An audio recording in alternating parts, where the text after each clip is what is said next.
পুরো পৃথিবীর সবাইকে উৎসাহ দেয় যে নারীর ক্ষমতায়ন দরকার, কিন্তু ওরা কোনো নারীকে কখনো তাদের প্রেসিডেন্ট বানায় না। আমরা আগামীতে সিদ্ধান্ত নেব, আর যাই হোক কোনো নারীকে এই দেশের প্রধানমন্ত্রী বানাবো না। আগামীতে যেই দলেরই হোক, আগামীতে আমরা পুরুষ প্রধানমন্ত্রী চাই। কারা কারা হাত তুলে দেখা যাবে?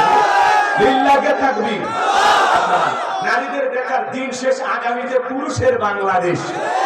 কারণ মেয়ে মানুষের রাগ বেশি, জেদ বেশি, অভিমান বেশি। দেখেন না, বাড়িতে স্বামীর সাথে ঝগড়া লাগে হাড়ি পাতিল ভেঙে ফেলে দেয়, স্বামী তুলে আসার মারে, রাগ করে বাপের বাড়িতে সংসার ছেড়ে পালিয়ে যায়।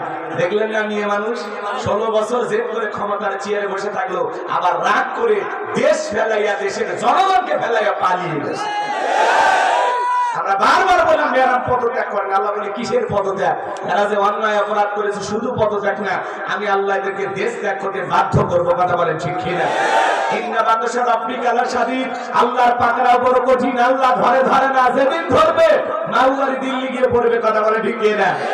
মাঝে মাঝে কল রেকর্ড ফাঁস হয় বলে আমি দেশের কাছে এসে চট করে ঢুকবো। আমরা বলবো যাওয়ার আগে তো বললে জাননি, আসার আগে এত নাটক কেন? যেদিক দিয়ে মন চায় আপনি চলে আসেন। মেয়ে মানুষ আর কতদিন বাইরে থাকবে?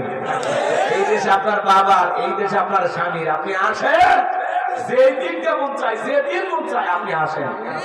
বুবু আইবা, তুমি আইবা গো, সেই দিন আইসা বুবু ক্ষমতা পাইবা না। বুবু আইবা, তুমি আইবা গো, সেই দিন আইসা বুবু ক্ষমতা পাইবা না। নাই বহু কাদের কাকার অবস্থা খারাপ করবে যে বাবার, খাও না গেলে কোন সামনে আসে না। হাতা করবি সব জেলের ভিতর, আমি আসি ডরের ওপর, কখন জানি আসে গ্রেফতারি পরোয়ানা। বুবু আইবা, তুমি আইবা গো, সেই দিন আইসা বুবু চিয়ার পাইবা না। ক্ষমতার চেয়ার থেকে নামা সহজ, কিন্তু ওই চেয়ারে ওঠা কঠিন। কথা বলে ঠিক কিনা? আগামীতে বুঝে শুনে সিদ্ধান্ত নেওয়া লাগবে। যে দলেরই হোক পুরুষ নেতা দরকার, পুরুষ। এই মনে থাকবে তো ইনশাআল্লাহ। ভাইরা আমার চলেন সামনের দিকে যাই। ডোনাল্ড ট্রাম্প হলো পৃথিবীর সবচেয়ে বড় ক্ষমতাধর নেতা। আপনাদের এলাকায় একটা বাজার আছে, কালুখালী বাজার। এই বাজারে আল্লাহর একজন বান্দা তরি তরকারি বিক্রি করে, সবজি বিক্রেতা। আজান দেওয়ার পরে লোকটা যদি ইমানদার হয়, মসজিদে গিয়ে মাথা নত করে সালাত আদায় করে। বলেন তো বাজার পৃথিবীর বড় নেতা ডোনাল্ড ট্রাম্পের চাইতে ওই সবজি বিক্রেতার দাম কম না বেশি? তার মানে কি বলছেন? ইমান আছে যার, দাম আছে তার। কথা বলেন ঠিক না?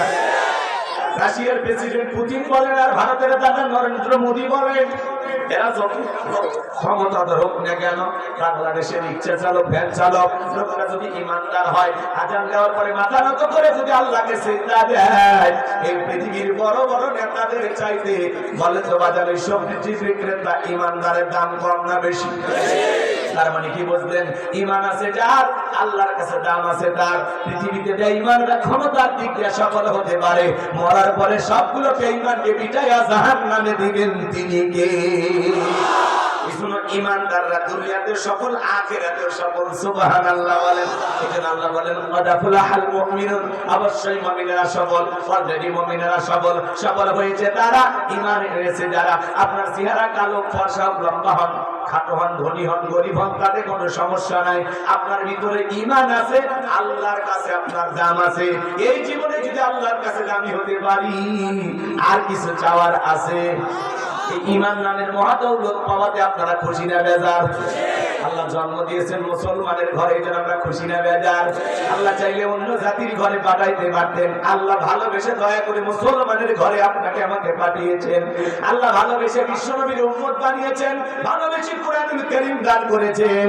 এই জন্য বাজার একটু আমল করলে জান্নাত আমাদের জন্য সহজ হয়ে যাবে। কথা বলেন ঠিক কিনা? সফল হয়েছে তারা, ঈমান এনেছে যারা। আল্লাহ তাআলার কাছে যদি দামি হই, এই জীবনে আর কিছু চান আপনারা? চান? তাহলে আমি বলবো সফল হয়েছে কারা? আপনারা বলবেন ঈমান এনেছে যারা। ঈমান দ্বারা দুনিয়াতেও সফল, আখিরাতেও সফল। তাহলে বলেন সফল হয়েছে কারা? মাশাআল্লাহ। এরপরে আল্লাহ রাব্বুল আলামিন বলেন আল্লাযীনা হুম ফি সালাতিহিম খাশিউন।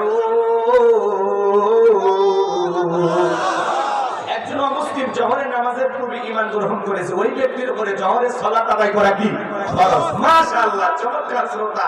এদিক শোনেন, এদিক শোনেন। মুমিন জীবনের 7টি কোয়ালিটি নিয়ে আল্লাহ যখন আলোচনা শুরু করলেন, 1 নাম্বার আল্লাহ তাআলা সালাত দিয়ে শুরু করেছেন। আল্লাহু আকবার বলেন। যুবক যারা আজও নিরাশ হয় না, 4 নাম্বার গুণাবলীতে যুবকদের স্পেশাল আলোচনা আছে। যুবকদেরকে হালকা সাইজ করা দরকার আছে না নাই? 2 নাম্বার গুণাবলীতে হালকা কাজ দেব, আর 4 নাম্বারে যায় এমন ধরা ধরবো যুবকদের অবস্থা খারাপ করে ছেড়ে দেবে। খালি একটু অপেক্ষা করেন, একটু অপেক্ষা করেন, তাহলে 1 নাম্বার গুণাবলী শুরু হয়ে গেছে। আল্লাহ রাব্বুল আলামিন বলেন, আল্লাযীনা হুম ফি সালাতিহিম খাশিউন।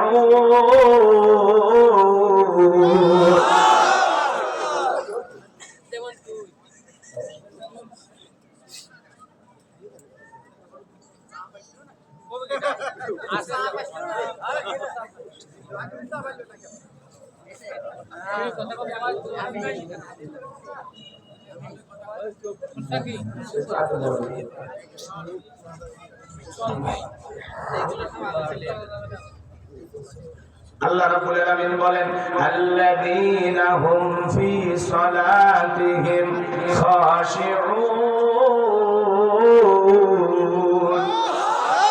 মুমিন বান্দার 1 নাম্বার গুণাবলী, যারা নিজেদের সালাত বিনয়ের সহিত নম্রতার সহিত আল্লাহর ভয় নিয়ে আদায় করে। আপনি আমি যখন সালাত আদায় করব, অন্তরে ভয় থাকতে হবে কার? এটা জোরে বলেন, কার?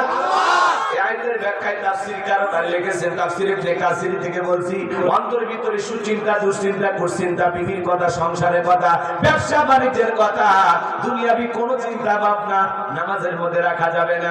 আপনি আমি যখন সালাতের দাঁড়িয়ে যাব, নামাজ আদায় করার জন্য দাঁড়িয়ে যাব, দুনিয়াবি সব চিন্তা ভাবনা মসজিদের বাইরে রেখে টেনশন মুক্ত হৃদয় নিয়ে আল্লাহর ভয় নিয়ে সালাতে দাঁড়াইতে হবে। আমি আল্লাহকে ভয় করো, হাত কত কতি ভয় করার মতো ভয় করো। কিভাবে সালাত আদায় করবেন? আম্মা জান আয়েশা থেকে বলেন, নবীজি নামাজের ভিতরে এত লম্বা সময় দাঁড়িয়ে থাকতেন, মাঝে মাঝে তাকায় দেখতাম নবীজির পা মোবারক ফুলে উঠেছে। আম্মা জান আয়েশা আরো ডেকে বলেন, নবীজি মাঝে মাঝে এত লম্বা সময় রুকু করতেন, সিজদা করতেন, মাঝে মাঝে মনে হয় নবীজি আর কোনোদিন সিজদা থেকে মাথা উঠাবেন না। বিশ্বনবীর সাহাবীরা যখন মরুভূমিতে সালাত আদায় করার জন্য দাঁড়িয়ে যেতেন, ওই মরুভূমির পাখিগুলো খেজুর গাছ মনে করে সাহাবায়ে কেরামদের কাঁধের উপরে, মাথার উপরে বসে থাকতো। নবীজির সাহাবীরা সালাতে এত মনোযোগ, কাঁধে পাখি পড়ে থাকে, তারপরে তারা টের পাইতো না। চিৎকার মেরে বলুন সুবহানাল্লাহ। আমি যদি মশা পড়ে এই হাত এই জায়গা নিয়ে যা, আগে মশা মারে তারপরে সুরে ধরে, কথা বলেন ঠিক কিনা? জিহাদের ময়দানে বিশ্বনবী 2 জন সাহাবীকে পাহারাদার নিযুক্ত করলেন। 2 জন সাহাবী রাত্রি জেগে জেগে পাহারা দেন। হঠাৎ করে এক সাহাবী দেখে বলেন, ভাই 2 জন খামাকা রাত্রি জায়গায় খিলাফ, আপনি একটু বিশ্রাম করে আমি পাহারা দেই, আবার আমি বিশ্রাম করব, আপনি পাহারা দিবেন। তারা ডিউটিটা ভাগ করে নিলেন।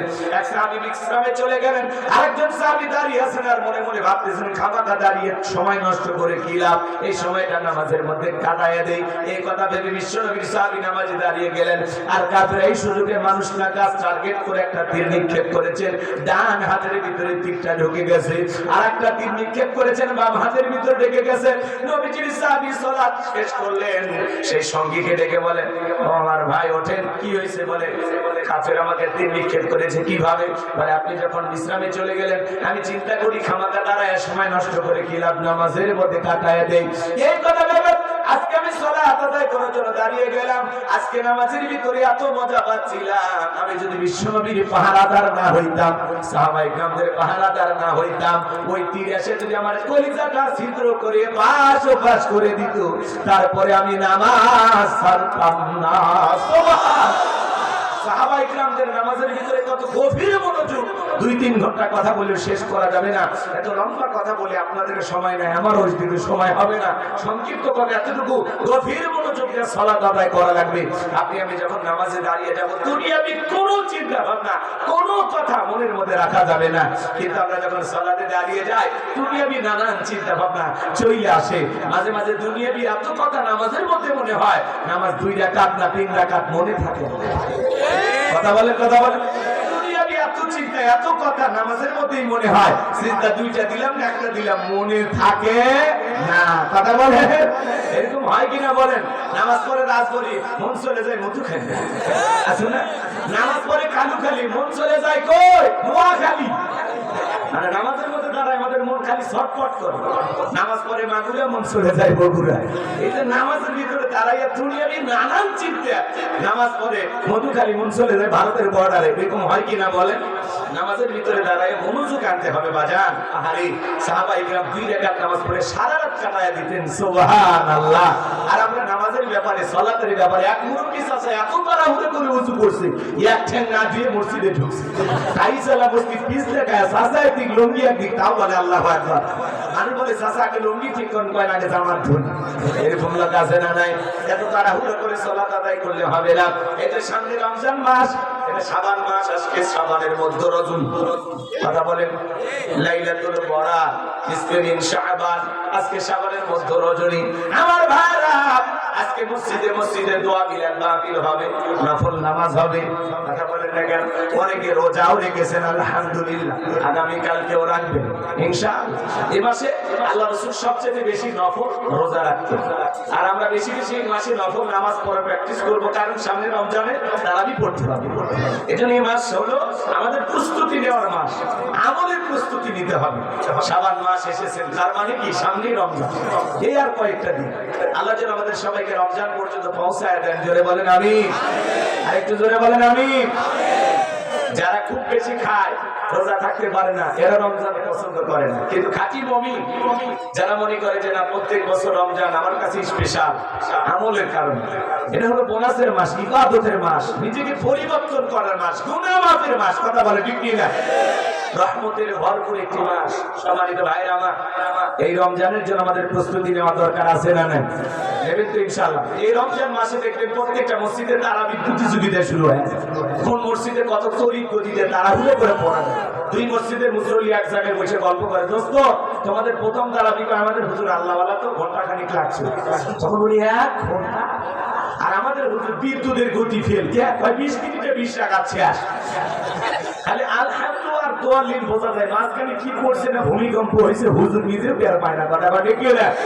এরকম তাড়াহুড়ো নামাজ পড়লে হবে?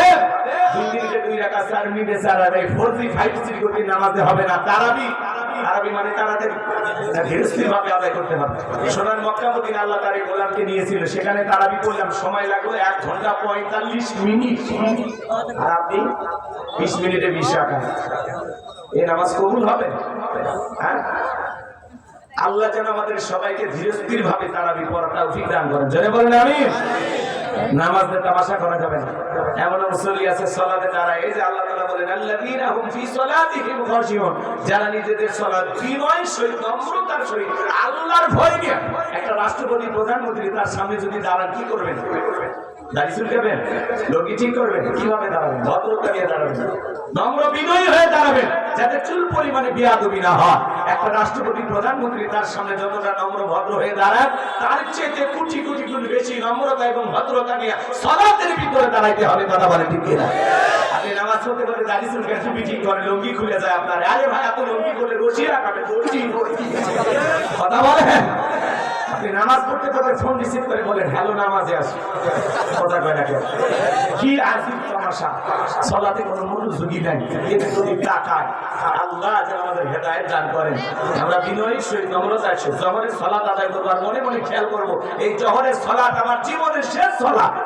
একটা ফাঁসির আসামিকে যদি বলা হয় রাত 10টা বাজে 12টায় তোমার ফাঁসি, লোকটা যদি ইমানদার হয় অবশ্যই 2 রাকাত নফল নামাজ আদায় করবে, আর ওই দিনে নামাজ হবে তার জীবনের সবচেয়ে ভালো নামাজ।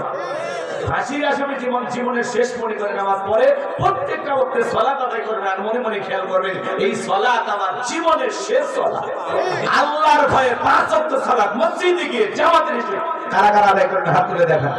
আল্লাহ আমাদের সবাইকে 5 ওয়াক্ত নামাজি বানায় দেন। জোরে বলেন আমিন, আর একটু জোরে বলেন আমিন। আর জামান এবার মুমিন বান্দার 2 নাম্বার গুনাহবলী, ওয়াল্লাযীনা হুম আনিল লাগবি মুরিদুন। মুমিন বান্দার 2 নাম্বার গুণাবলী, মারাত্মক কথাবার্তা বলা যাবে না, অপ্রয়োজনীয় কথাবার্তা বলা যাবে না। এক জায়গায় বসে সাহেব যাবে ঝড় করে অমুক খারাপ তমুক খারাপ, এ ভালো না সে ভালো না, মনে হয় কি কমিটির সভাপতি সেক্রেটারি বসে গেছে, আছে না নাই? সারাদিন মুখ দিয়ে খালি ফটর ফটর ফটর করে বাজান। এত কথা কেন বলেন আপনি কি জানেন? আপনার জবানের প্রত্যেকটা কথা রেকর্ড করা হচ্ছে। মা ইয়ালফিজু মিন কাউলিন ইল্লা লাদাইহি রাকিবুন আতীদ। বান্দা এমন কোন কথা বলে না যে কথা রেকর্ড করার জন্য আমার ফেরেশতারা নাই। আপনার জবানের প্রত্যেকটা কথার হিসাব একদিন আল্লাহর কাছে দিতে হবে। সমালোচনা, আরে ভাই মানুষের সমালোচনা করে কি লাভ? নিজের আত্মসমালোচনা করেন, নিজের জীবনে তো তুলুকে দিয়ে ভরা। আমি মানুষকে নিয়ে কখন ভাববো? আমি তো নিজের গুনাহের টেনশনে, নিজের অপরাধের চিন্তায় আমার ঘুম আসে না। কথা বলেন, আমি অন্যকে নিয়ে কেন ভাববো? যারা সমালোচনা করে এই নিচু মনের মানুষ, তখন না নাখুযু মাল খাইদিন, যারা সমালোচনাকারী এরা যাবে সাকর নামক জাহান্নামে। কেন সমালোচনা করে? আগের 4-5 জন মহিলা এক জায়গায় সমালোচনা হইত, এখন 4-5 জন পুরুষ এক জায়গায় হলে সমালোচনা শুরু হয়ে যায়। কথা বলেন না কেন? তাহলে জবান দিয়ে যা বলবেন আপনার জবানের প্রত্যেকটা কথার হিসাব দিতে হবে। যেন যা ইচ্ছা তাই বলা যাবে না। মুমিন বান্দা জবানের কথা বলবে ততটুকু প্রয়োজন, যতটুকু প্রয়োজনের অতিরিক্ত কথা বলা যাবে না। চুপ থাকেন, চুপ। মুরব্বি এত কথা কেন বলেন? চা খাচ্ছেন, খান, চুপ। চুপ থাকলে আপনি নাজাত পাবেন।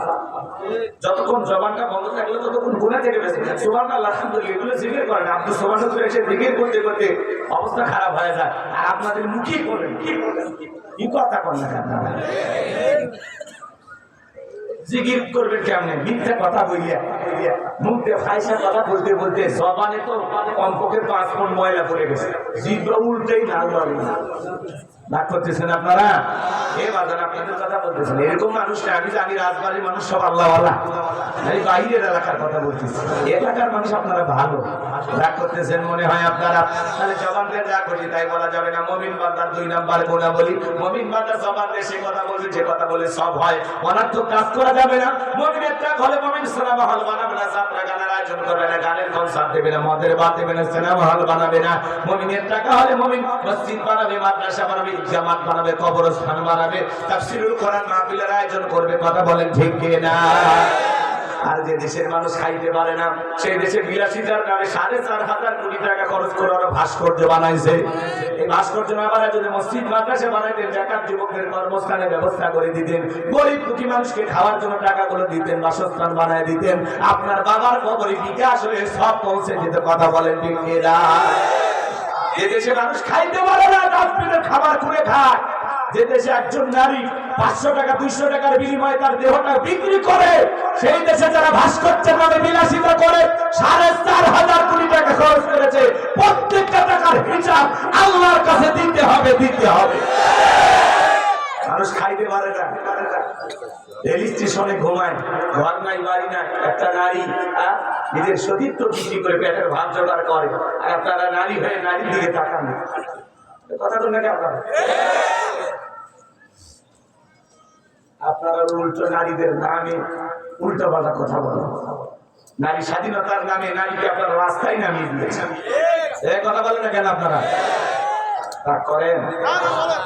সম্মানিত ভাইরা আমার, সমান অধিকার পরে পরে কিসের সমান অধিকার? নারী পুরুষ কখনো সমান অধিকার হয়? জোরে বলেন হয়। যারা বলে নারী পুরুষ সমান অধিকারের স্লোগান দেয়, এরা বোঝে না যে অধিকার কারে করে। ইসলাম নারীকে সবচেয়ে বেশি মর্যাদা দিয়েছে। কথা বলে ঠিক কিনা? পুরুষের চাইতে নারীর মর্যাদা অনেক বেশি। সমান অধিকার কেমনে সমান অধিকার হবে?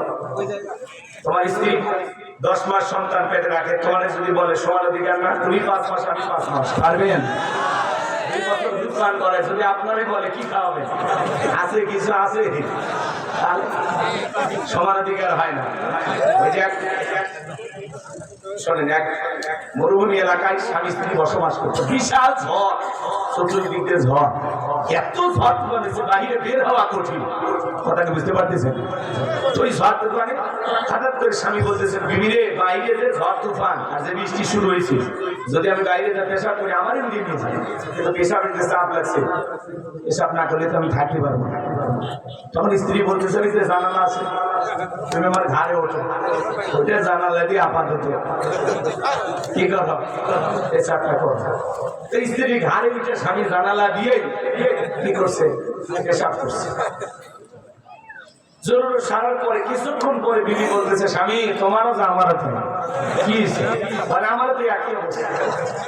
তখন বলছে, বুদ্ধি তো তোমার কাছ থেকে শিখলাম, আমি তোমার ঘাড়ে উঠছি, এবার তুমি আমার ঘাড়ে উঠে পেশাব করো। এইবার যখন স্বামীর ঘাড়ে উঠে বিবি পেশাব করা শুরু করছে, স্বামীর তো চোখ মুখ বাই খেসে আসে। তখন বলছে, বিবি আমি যখন পেশাব করছিলাম তোমার শরীরে কি লাগছিল? কয় না। তোমার মুখে পড়ছিল? কয় না। তো আমার সাথে এরকম হইতেছে। তখন বলছে, ওরে বোকা স্বামী, তুমি জানো না সব জায়গায় সমান অধিকার করতে নাই। কথা বলে পুরুষ জানালা দেওয়া করতে পারে, কিন্তু মহিলা যদি ঝামেলা আছে না না। এই জন্যই সমান অধিকারের স্লোগান দিয়া এই জাতিকে ওরা উস্কিয়ে দেয়। আসলে নারী পুরুষের সমান অধিকার হয় না, নারীর মর্যাদা ইসলাম সবচেয়ে বেশি দিয়েছে। কথা বলে ঠিক না? সেই জাহিলিয়াতের যুগে নারীদেরকে গর্ত করে পুঁতিয়ে রাখতো আপন বাবা, সেই নারীকে গর্ত থেকে তুলে মেয়ের মর্যাদা দিয়েছেন, স্ত্রীর মর্যাদা দিয়েছেন, মায়ের মর্যাদা দিয়েছেন। কথা বলে ঠিক না? এই জন্য মা বোনদেরকে বলবো, মা ওদের খাঁদে পা দেওয়া যাবে না। ওই যুবকটা বলেছে দেখে এই কথাটা বললাম, আপনারা কি রাগ করেন? আমার কথা শুনতে কি ভালো লাগে? এই সমাজে ইসলাম প্রতিষ্ঠিত না হওয়া পর্যন্ত আমাদের সমাজে শান্তি ফিরে আসবে না। কথা বলে ঠিক না? সম্মানিত ভাইরা আমার, 2 নম্বরে গুণাবলী, অনার্থক কাজ করা যাবে না। মুমিন টাকা হলে ভালো ভালো কাজ চালু করবে, ভাস্কর্য বানাবে না, রাস্তাটা মোড়ে মোড়ে লিখে রাখবে সুবহানাল্লাহ, আলহামদুলিল্লাহ, আল্লাহু আকবার। কথা বলেন? যত মানুষের নজর পড়বে তত মানুষ আল্লাহকে স্মরণ করবে, সেও গাছ বিপরা সব পাবে, যে লাগিয়ে রাখবে তারও সব হবে। কথা বলে ঠিক না? মুমিন নাম্বার গুণাবলী, হে যুবক, মুমিন বান্দা অনার্থক জিনিস শ্রবণ করতে পারে না। কানে ইয়ারফোন লাগায় গান শুনে রূপবান নাচে, কবর দোলাইয়া, আল্লাহর ফেরেশতারা কবর এনে পিটাবে ঝোলাইয়া ঝোলাইয়া। সিরাজগঞ্জের এক যুবক রেল লাইন পার হয়ে যায়, কানের ভিতর ইয়ারফোন লাগাইয়া ট্রেনে এসে ধাক্কা মেরে 3 টুকরা করে ফিরে গেছে। মরার পরেও কানের ভিতর ইয়ারফোন লাগানো ছিল। এখন কবরে যা, ফেরেশতারা তো জায়গা মতো বাদ্যযন্ত্র বাজাবে। কথা বলেন ঠিক না? তাহলে মুমিন বান্দার 2 নাম্বার গুণাবলী, অনার্থক জিনিস শ্রবণ করা যাবে না। মুমিনদের বান্দা কান দিয়ে সেই জিনিসগুলো শ্রবণ করবে যেগুলো শুনলে সওয়াব হয়। এক কথায় সওয়াব আছে যেখানে আমরাও আছি। মুমিন বান্দা সেই কথা বলবে যে কথা বললে সওয়াব হয়, সেই কাজ চালু করবে যে কাজ চালু করলে সওয়াব হয়, সেই জিনিসগুলোই কান দিয়ে শ্রবণ করবে যেগুলো শুনলে সওয়াব হয়। এক কথায় সওয়াব আছে যেখানে আমরা আছি, আর গুনাহ আছে যেখানে আমরা নাই। কথা ক্লিয়ার না ভেজাল আছে? মন্দ কথা বলবো না, মন্দ কাজ করবো না, মন্দ কথা শুনবো না। ভালো কথা বলবো, ভালো কাজ করবো, ভালোটা শুনবো, খারাপটা বলবো না, খারাপ কাজ করবো না, খারাপটা শুনবো না। কথা ক্লিয়ার না ভেজাল আছে? বুঝে থাকা দিচ্ছেন 2 নাম্বার গুণাবলী। এইবার মুমিন বান্দার 3 নাম্বার গুণাবলী, ওয়াল্লাযীনা হুম লিয-যাকাতি ফাইলুন। মুমিন বান্দার 3 নাম্বার গুণাবলী, আল্লাহ যদি মুমিন বান্দাদের হিসাব পরিমাণে সম্পদের মালিক বানায় দেয়, মুমিন বান্দা সক্রিয়ভাবে হিসাব করে করে কয় লাখ টাকার কয় হাজার টাকা যাকাত দিতে হবে, কয় কোটি টাকার কয় লাখ টাকা যাকাত দিতে হবে, মুমিন বান্দা সক্রিয়ভাবে হিসাব করে করে বছরে একবার যাকাত দেবে। তার হয়ে যাকাত নফল না ফরজ? যাকাত আসছে দারিদ্রতা বিমোচন করার জন্য, অভাব মুক্ত সমাজ রাষ্ট্র দেশ গড়ার জন্য। যাকাত আসছে রাস্তার এপারে গছতলা এপারে গাছতলা তার ব্যবধানকে দূর করার জন্য। যাকাত আসছে রাস্তাঘাটে পড়ে থাকা অসহায় মানুষের মুখে হাসি ফোটায়া তাদের অধিকার প্রতিষ্ঠিত করার জন্য। আল্লাহু আকবার। ধনীদের জন্য যাকাত দেওয়া নফল না ফরজ? নামাজ আদায় করা যেমন ফরজ, যাকাত দেওয়া তেমনি ফরজ। কথা বলে ঠিক কিনা? বাংলাদেশে শোনেন, 53 বছর হয়ে গেল স্বাধীনতা, 54 বছরে আমরা পার দিয়েছি। এবার শোনেন, এত বছর হয়ে গেল, তারপরে আমরা বাংলাদেশকে দারিদ্র মুক্ত করতে পারলাম না। অনেক নেতাই স্লোগান দেয় দারিদ্র মুক্ত বাংলাদেশ করতে চায়। আমরা বলবো এই স্লোগানের সাথে যদি বাস্তবতা মিলাইতে চান, দারিদ্র মুক্ত বাংলাদেশ করতে হলে যাকাত ভিত্তিক অর্থনীতি চালু করতে হবে। কথা বলে ঠিক? এই সুদ ভিত্তিক অর্থনীতি হালাল না হারাম? এই হারাম অর্থনীতিতে পশ্চিমকালে বাংলাদেশকে কোন নেতা দারিদ্র মুক্ত করতে পারবে? বাংলাদেশকে দারিদ্র মুক্ত করতে হলে যাকাত ভিত্তিক অর্থনীতি চালু করা লাগবে। শোনেন, একটা যাকাত মন্ত্রণালয় চালু করা লাগবে। এদেশের বিক্ষোভ ইসলামী ইস্তেমার দিনের দায়ী আলেমদের কাঁধে এই যাকাত মন্ত্রণালয়ের দায়িত্ব দেওয়া লাগবে। ওই গুমসুর ডালসুর বিকাশের টাকাসর দুর্নীতিবাজ ব্রিজে ঢুকানোর কথা ঢুকে দেয় বাঁচ, ওই নেতার স্লোগান শুনে ওদেরকে টাকা দেওয়া যাবে না। ওদেরকে টাকা দিলে সব বিদেশে পাচার করবে। কথা বলেন। আর ওদের পিছনে আমরা স্লোগান দেই ভোল্টু ভাইয়ের চরিত্র ফুলের মতো পবিত্র, নামাজ পড়া একক, গাঁজা খাই পাঁচক্ত, কোন শ্রেণীতে পাকাপোক্ত, শয়তানের 1 নাম্বার ভক্ত, হুজুরদের খুবই শক্ত, শুষে খাই গরিবের রক্ত। পোস্টারে লেখা আছে গরিবের বন্ধু, ভোট দিয়ে দেখেন গরিবের কয় নাম্বার শত্রু। একটা বয়স্ক ভাতারা কাটনি বের গেলে 2-1000 খায়। কথা বলেন। সেবা করার সুযোগ দিন, সেবা নামে জনগণের পক্ষে ডাকাতি করে। সেই নেতা নির্বাচিত হওয়ার আগে সাইকেল কেনার, মোটরসাইকেল কেনার টাকা নাই, সেই নেতা রাতারাতি নেতা হইলে বাপরে বাপ, রাজবাড়িতেও বাড়ি, ঢাকাতেও বাড়ি, শুধু কি তাই বিদেশেও বাড়ি। নেতা দেশি, বাড়ি হলো বিদেশে। বিগত 16 বছর যারা জুলুম অত্যাচার করেছিল, 1-2 কোটি টাকা নাই, 11 লক্ষ কোটি টাকা দুর্নীতি করেছে, হাজার হাজার কোটি টাকা বিদেশে পাচার করেছে। কথা বলে ঠিক কিনা? এমপি মন্ত্রী আছে, আজকে গ্যারেজে 5-10 কোটি টাকা দামের গাড়ি পড়ে আছে, এমপি মন্ত্রী নাই। কথা বলেন, আছে বাজার আছে, সব পাইলে গেছে। বড় বড় কথা বলতো নাই নাই নাই। তাহলে কেরা পেট নীতির নামে কি রাজনীতির নামে পেট নীতি করতে? কোটি কোটি টাকা দুর্নীতি করেছে, 93 বিলিয়ন ডলার ঋণ করেছে। বাংলাদেশের 48 বিলিয়ন ডলার রিজার্ভ ছিল, সব খাইয়া ফেলে দিচ্ছে। এই দেশে আর কিচ্ছু নাই, সব লুটে ফুটে দিয়ে গেছে। কথা বলেনি কি ওরা? আছে এমপি মন্ত্রী আছে, মন্ত্রীরা সব কোথায় গেল? এমপিরা সব কোথায় গেল? কোথায় কাদের কাকা? ওদের সারা দেশটা এখন লাগে ফাঁকা ফাঁকা। পালাবো না, পালাবো না, পালাবো না, যাই না তাদের দেখা। ওদের সারা দেশটা এখন লাগে ফাঁকা ফাঁকা। আইন মন্ত্রী আটকে গেল আইনেরই ফাঁকে, গাড়ি সারা দরবেশটারে ভণ্ড ভণ্ড লাগে। শুনেছি ভাই কত নেতা নেত্রী খাইতেছে ভাই ডান্ডা, বিচারপতি কালামানিকের ফাটিয়েছে নাকি আন্ডা। এটা আমার খবর না, মিডিয়ার খবর। এই বিচারপতি শামসুদ্দিন মানিক আল্লামা সাইদি হুজুরকে মৃত্যুদণ্ডের রায় দিয়েছিল। কথা বলে ঠিক? আমরা বলতে চাই ওই একই ট্রাইব্যুনালে বিচারপতি কালামানিককেও মৃত্যুদণ্ডের রায় দিতে হবে। এই বিচারপতি কালামানিক ছাত্র আন্দোলনের সবাইকে রাজাকারের বাচ্চা বলে গালি দিয়েছিল। এই বিচারপতি মানিক আর ঘাতক দলের নির্মূল কমিটি মিলে 116 জন আলেমের তালিকা করে দুদকের কাছে জমা দিয়েছিল। আমার রোল নাম্বার ছিল 23। সিরিয়ালে আমি কত গো? রাগ করেন ভাই? যারা আলেমদের তালিকা করেছিল, বিনা তালিকায় কলার পাতা শোয়ার ব্যবস্থা করে কি? আছে আছে, ওরা আছে। পলকের ঝলক গেল, পলকের ঝলক গেল, থামিয়ে নেতের চাকা। ওদের সারা দেশটা এখন লাগে ফাঁকা ফাঁকা। কোথায় গেল সংসদেতে মমতাজের গান?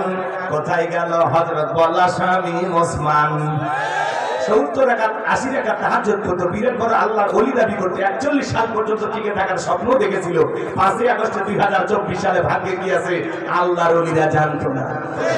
মাইক পেলে বলতো খেলা হবে, খেলা হবে। আছে ওটা আছে। আর একজনের শরীরই চলে না, তাও বলতো খেলা হবে। এই জন্য আমরা বলতে চাই বেশি লাফালাফি করতে না। অহংকারীদের পতন আছে। যুবক 3 নাম্বার চলতেছে, 4 নাম্বার স্পেশাল আলোচনা তোমাদের জন্য। কথা বলে ঠিক না? এই জন্য বলতে চাই তোমাদের রক্ত মশাই খালে চলবে, হবে না।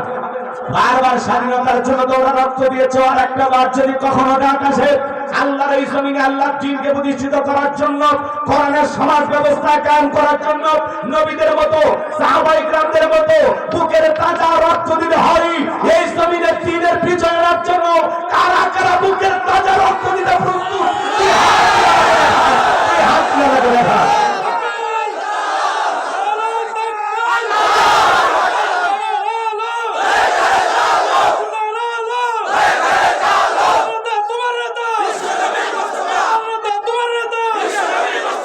সোজা করেন টান টান করে হাত তোলেন। আমি কি হাত নামাতে বলেছি? মাঝে মাঝে হাত দেখা যায়। দুই হাত সোজা করার শক্তি নেই। আপনি পুরুষ মানুষ, 2 ডিম ভিটামিন ক্যালসিয়াম মাঝে মাঝে কিনে খাবেন, একেবারে দুর্বল হলে চলতে পারেন না। সোজা করেন। আমার আল্লাহ রাব্বুল আলামিন বলেন, ইন্নাল্লাহা আশতারা মিনাল মুমিনিনা আনফুসাহুম ওয়া আমওয়ালাহুম বিআন্না লাহুমুল জান্নাহ। সূরা তাওবার 111 নম্বর আয়াতে আল্লাহ রাব্বুল আলামিন জানিয়ে দিলেন, নিশ্চয়ই মুমিন বান্দাদের জান মাল আমি আল্লাহ ক্রয় করে নিয়েছি, বিনিময়ে দেব জান্নাত। বলুন সুবহানাল্লাহ। আরে বলেন তো বাজান, আপনার আমার জীবনের মালিক কে? রাজবাড়ির যুবকেরা ভালো করে বলে, জীবনের মালিক কে? প্রেম করবার 14 ফেব্রুয়ারিতে প্রেমিকাকে গোলাপ ফুল দিয়ে বলবা তুমি আমার আমি তোমার। ওরে হাইব্রিড যুবক, এই জীবনের মালিক কে? তোমার আমার সম্পদের মালিক কে? আল্লাহর দেয়া জীবন, আল্লাহর দেয়া সম্পদ আল্লাহর পরে খরচ করতে রাজি আছেন তো মুসলমান? রাজি আছেন তো ইনশাআল্লাহ? বাম হাত নামান, শুধু ডান হাত তুলে রাখেন, শুধু ডান হাত। আল্লাহ রাব্বুল আলামিন বলেন, ইল্লা আসহাবাল ইয়ামিন ফি জান্নাতি ইয়াতাসাআলুন। ডানপন্থী যারা জান্নাতের বাগানে থাকবে তারা, ডানপন্থী যারা আল্লাহর প্রিয় তারা। বলুন আল্লাহু আকবার। কোনো কথা হবে না, কিছু